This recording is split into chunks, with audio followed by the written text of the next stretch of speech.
Sounds about right. What does that mean? Considering that most machines in a static or constant speed situation have roughly 50-50 weight distribution, we can begin to calculate the guidelines for correct throttle control through a turn. The fact the rear contact patch is the larger of the two tells the story. Give me more weight, I can handle it.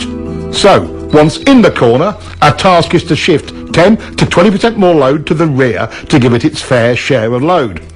This we do with the throttle. Technically speaking, we want a slight 0.1 to 0.2 Gs of acceleration to accomplish that. Simply put, in a straight line, it's the force generated by a smooth fifth gear roll-on in the 4 to 6,000 RPM range on pretty much anything over 600cc. That's not much acceleration, but it transfers the weight. Whatever the RPM range, we must maintain the weight transfer by continuing our throttle roll-on. Throttle control rule number 1. Once the throttle is cracked open, it is rolled on evenly, smoothly and continuously throughout the remainder of the turn. This is not just a racing technique, it applies to all corners on all motorcycles.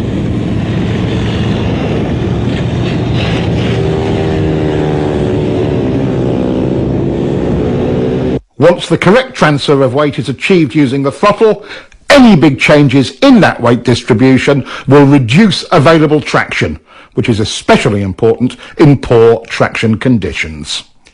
Once the bike is fully leaned over, violating rule number 1 with poor throttle control will underweight or overweight that particular tyre bike combination. Here again, even in poor traction conditions, good throttle control gives maximum stability and grip.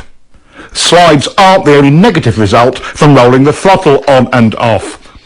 For track riding and racing, each throttle on off or even just a hesitation will cost you time, at least 1/10 of a second, about a bike length, in a slow to medium speed turn.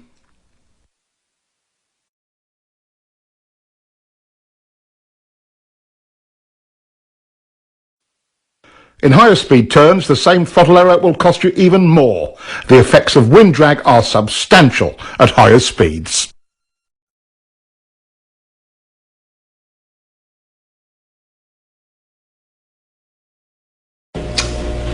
If the surface is slippery, do you want to overload the front or rear tires? No! Correct.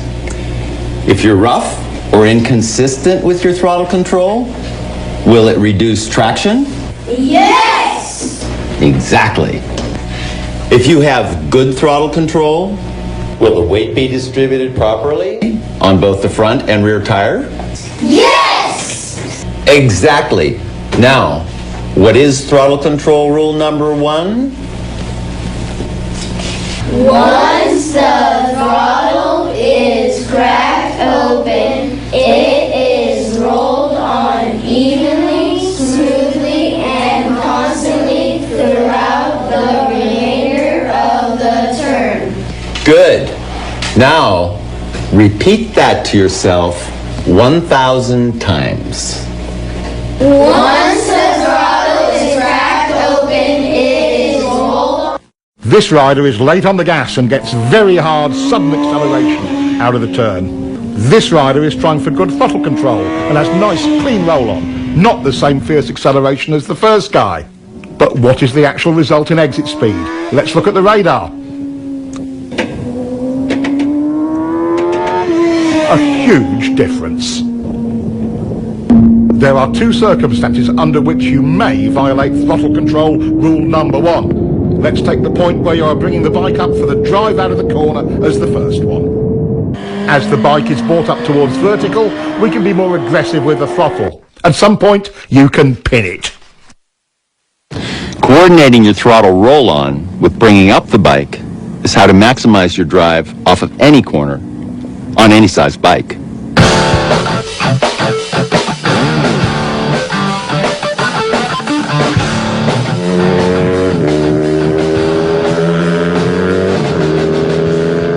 Most riders wait until the bike is nearly upright before they increase the roll-on rate.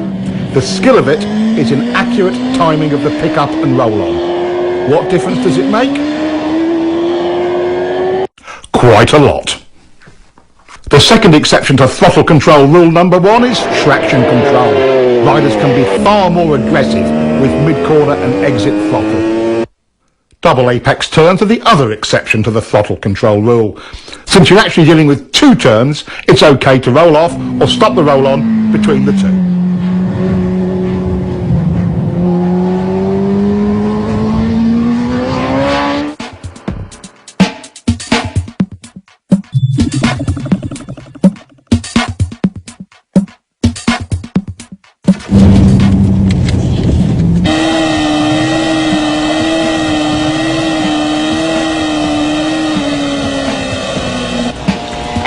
CBR 1000 in R6. Look at the guy on the Repsol. He's not smooth with the gas.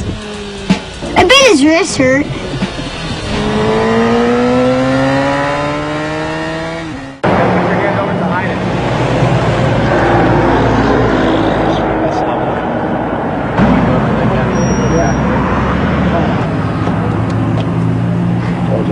Told ya.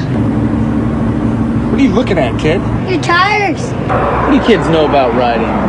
Once the throttle is cracked open, it is rolled on evenly, smoothly, and constantly throughout the remainder of the turn. How long have you guys been riding? About 3 months.